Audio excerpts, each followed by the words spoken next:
কি আজব না, যার সাথে কথা বললে কথাই শেষ হতো না, এখন তার সাথে কথাই হয় না। কাছের মানুষগুলো যখন হারিয়ে যায় তখন খুঁজতে নেই, কারণ মানুষ তো হারায় না, বদলে যায়। আমার মনের মাঝে সারা কেউ নাই,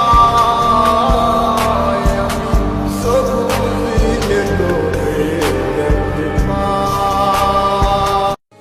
তোমার স্বপ্নে আমি কেনাই আমার আদরের চাদর পুইরা হইল ছাই, আমি কারে গিয়া মনের দুঃখ বিলাই, আমার শখের ঘুড়ির মালিক অন্য নাটাই, কি হবে আর ভেবে।